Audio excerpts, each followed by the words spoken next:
क्या पाकिस्तान अफगानियों को मुल्क से बाहर निकालते निकालते अफगानिस्तान में दाइश के कारकुन भेज रहा है? ज़ल्मे खलीलजाद का बहुत बड़ा इंकशाफ। Let Ali show U K इस एपिसोड में आप सबको खुशामदीद।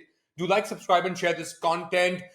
पाकिस्तान के ऊपर एक बहुत सख्त इल्जाम लगाया गया है ज़ल्मे खलीलजाद की। पहले ये ट्वीट देखें जिसमें कहते हैं कि बाइल्म लोग यानी नॉलेजेबल पीपल टेल मी, बाइल्म लोगों ने मुझे बताया है कि वो परेशान हैं कि पाकिस्तानी इस्टेब्लिशमेंट शायद अफगानी रेफ्यूजीज की एक्सपल्शन यानी उनको निकालने के को एक कवर के तौर पे इस्तेमाल कर रही है दाइश के दहशतगर्दों को अफगानिस्तान भेजने के लिए।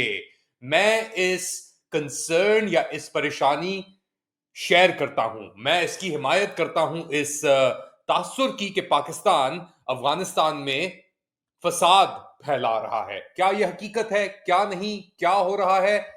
पाकिस्तान के ने बेसिकली सैकड़ों की तादाद के अंदर अफगानी, उसमें से कुछ ऐसे थे जो पाकिस्तान के अंदर पैदा हुए थे, उनके पास पाकिस्तानी शनाख्ती कार्ड तो ना हो मगर उनकी फैमिलीज उधर हैं, कुछ की तो शादियां भी हुई हुई थी, बच्चे भी पाकिस्तानी हैं।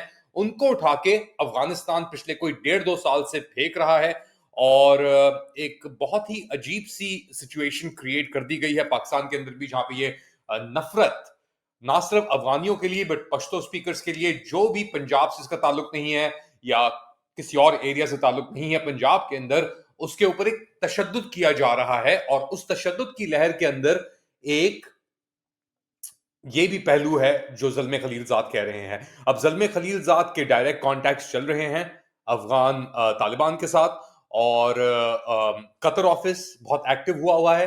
पाकिस्तान के अपने कॉन्टैक्ट्स भी अमेरिका के साथ चल चुके हैं और उसके ऊपर भी बहुत परेशानियां ऑब्वियसली आ गई हैं। अब चाइना को लेकर चाइना भी बहुत सर्कमस्पेक्ट हुआ क्योंकि चाइना की इन्वेस्टमेंट्स हैं पाकिस्तान के अंदर भी, मगर उसने डाइवर्सिफाई करके अब अफगानिस्तान के अंदर भी अपनी इन्वेस्टमेंट्स की हैं।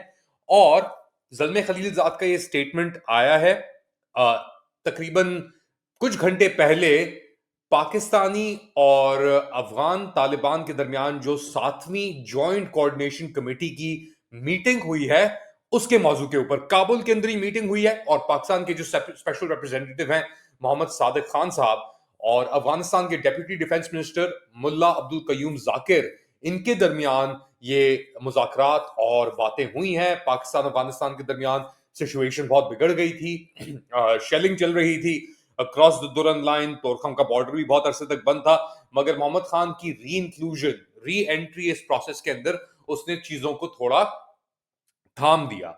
बट अब ये देखें आप, और इस मीटिंग के अंदर भी ये बॉर्डर डिस्प्यूट डिस्कस हुए, सिक्योरिटी इश्यूज डिस्कस हुए और बेहतरी की तरफ ये सिचुएशन को बढ़ाने की बातचीत भी हुई।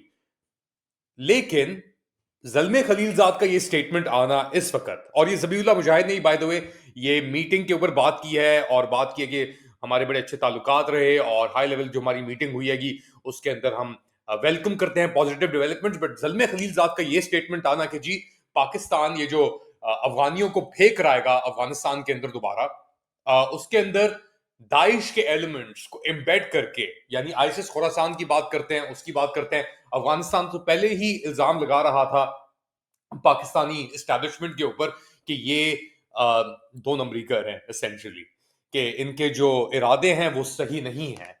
और इसीलिए अब इस स्टेटमेंट को उस लाइट में देखना बहुत इंपॉर्टेंट होगा। दो तीन और पहलू हैं यहाँ पे।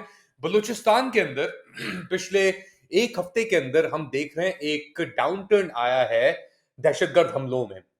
पिछले कुछ माह में बलूचिस्तान में दहशतगर्दी की जो लहर चली थी, जाफर एक्सप्रेस को भी ले लिया गया था। उसके बाद पाकिस्तान ने डायरेक्टली अफगानिस्तान के ऊपर उंगलियां उठाई थी और इल्जाम लगाया था अफगानिस्तान के ऊपर कि यहां से ये सब चीजें ओरिजिनेट हो रही हैं और अफगानिस्तान और इंडिया कोऑर्डिनेट कर रहे हैं इन अटैक्स के ऊपर। तो मोहम्मद सादिक का इसमें आना, मोहम्मद सादिक एक बहुत ही मंजे हुए डिप्लोमेट हैं, उनका एक बहुत बड़ा कद भी है इस पूरे प्रोसेस के अंदर। और जाहिर सी बात है कि वो सिचुएशन को थोड़ा ठंडा करने की कोशिश कर रहे होंगे। बट खलीलजाद का ये कहना डायरेक्टली कि पाकिस्तान, और मैं ये शेयर करता हूं कंसर्न, और कोई भी चीज मुमकिन है, क्योंकि इस लेवल ऑफ डिसेप्शन पाकिस्तान के अंदर जो डिसेप्शन चल रहा है वो हम जानते हैं। मदनियात, माइंस एंड मिनरल्स के ऊपर जो बातचीत हो रही है वो एक तरफ, दूसरी जानिब दहशतगर्दी को लेकर एक तरफ, तीसरी तरफ जो जबर और फस्तायत पाकिस्तान एस्टैब्लिशमेंट ने और हुक्मरानों ने पाकिस्तानियों के ऊपर की हुई है, ये जो डिस्कनेक्ट है, इससे एक और वैक्यूम क्रिएट हो रहा है मुल्क के अंदर, जिसका फायदा और कुव्वतें डेफिनेटली उठा रही होंगी। हम इंडिया की बात करते हैं, हम ईरान की बात करते हैं, हम अफगानिस्तान की बात करते हैं, मगर सबसे बड़ा जो इसका खसारा है या रिस्पॉन्सिबिलिटी जो आप डाल सकते हैं जिसकी, वो है पाकिस्तानी एस्टैब्लिशमेंट। एक और चीज बड़ी अहम, और इसके ऊपर मैंने कुछ अरसे पहले भी आपसे बात की थी, जो जेवलिन मिसाइल या जेवलिन मैन पैड्स जो स्टिंगर की तरह है, बेसिकली स्टिंगर तो पुराना मॉडल है, जेवलिन एक बहुत ही sophisticated light weight man pad है जो अपने शोल्डर माउंटेड रॉकेट करता है और वो टैंक्स को या हेलीकॉप्टर्स को या एयरक्राफ्ट को अटैक कर सकता है। हीट सीकिंग भी होती है उसके अंदर, बहुत ही प्रिसाइज वेपन है। वो देखा गया तहरीक तालिबान की प्रोपेगेंडा वीडियोज जो उन्होंने शाया की कुछ कुछ अरसा पहले, मेरे ख्याल से एक हफ्ता 10 दिन पहले, जो मैंने कवर भी की थी, जैसे मैंने जिक्र किया आपसे, वो उसके अंदर बड़ी नुमाया तौर के ऊपर, वाजे तौर के ऊपर जेवलिन मिसाइल वो रॉकेट प्रोपेलर्स कैरी कर रहे हैं और उनको लेके जा रहे हैं। अच्छा, इसके अंदर रशिया का क्या है किरदार है, ये हमें नहीं पता, बट रशिया का किरदार अपनी जगह पे, चाइना का किरदार अपनी जगह पे, क्योंकि अब आप देखेंगे जिस तरह अमेरिका के साथ पाकिस्तानी स्टैब्लिशमेंट ने अपने आप को कंप्लीटली अलाइन कर लिया है, तो वो एक कोल्ड वॉर फेज तो चल रहा है अमेरिका चाइना के दरमियान, सही। और सीपैक, हम इसकी ज्यादा बात नहीं करते क्योंकि हम कहते हैं यार सीपैक का तो कितना वो ही नहीं है, मगर सीपैक क्यों इंपॉर्टेंट है? 60% चाइना का तेल मलाका स्ट्रेट जो है फार ईस्ट के अंदर साउथ चाइना सी के साथ में, उसके थ्रू पास होता है। अगर अमेरिका उसे ब्लॉक करता है तो यानी चाइना के पास तेल की सप्लाईज जाना रुक जाती हैं 60%। ऑल्टरनेटिवली सीपैक का रूट जो अरेबियन सी को जाके लगता था स्ट्रेट ऑफ हॉर्मुज के साथ, आइडिया ये था, और ये पूरा ये आप जाके देख भी सकते हैं, नेकलेस पर्ल ऑफ नेकलेस की जो चाइना की फिलॉसफी थी उसके तहत ये कि एक तो टाइम ड्यूरेशन कम हो जाएगी और फिर लैंड सरफेस मिल जाएगा उन्हें अपनी एनर्जी ट्रांसपोर्ट्स के लिए, और उनको पूरा सर्कमवेंट करके अरेबियन सी, इंडियन ओशन, साउथ चाइना सी की तरफ लेके जाके, आप ये मैप भी देख सकते हैं साथ में चल रहा है, लेके जाके चाइना सप्लाईज नहीं पहुंचानी पड़ेंगी। तो एक तरफ तो उनके पास, अमेरिका के पास ऑब्वियसली उनकी 6-7 फ्लीट या व्हाटएवर इट इज पैसिफिक और इन जगहों पे मौजूद है, जो मालाका स्ट्रेट को डायरेक्टली जाके अटैक कर सकता है और एक बॉटल नेक क्रिएट कर सकता है चाइनीज एनर्जी सप्लाईज के लिए। दूसरा ऑल्टरनेटिव रूट जो सीपैक का है, अब ये जो बर्गमन, सूजी और जैक्सन की जो ट्रिप हुई है, इसके ऊपर आइडिया यह है कि अगर अमेरिका बलूचिस्तान में, मदनियात में उधर घुस जाता है और उधर अपना स्ट्रैंगल्ड होल्ड एक तरीके से जमाने की कोशिश करता है, तो चाइना के जो सीपैक प्रोजेक्ट है वो बढ़ जाता है बेसिकली।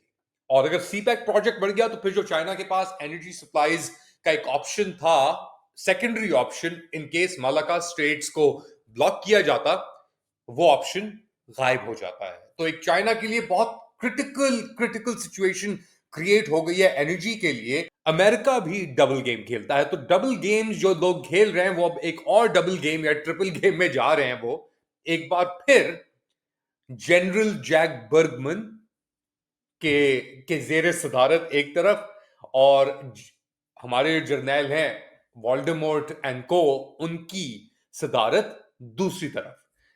क्रिटिकल सिचुएशन डेवलपिंग, आपके पास मैं ऑब्वियसली और खबरें लेके आता रहूंगा इस हवाले से, बट आप क्या समझते हैं बताएं मुझे कमेंट सेक्शन में। Do like, subscribe and share this content. अपना ख्याल रखिएगा, अगली बार तक अल्लाह हाफिज।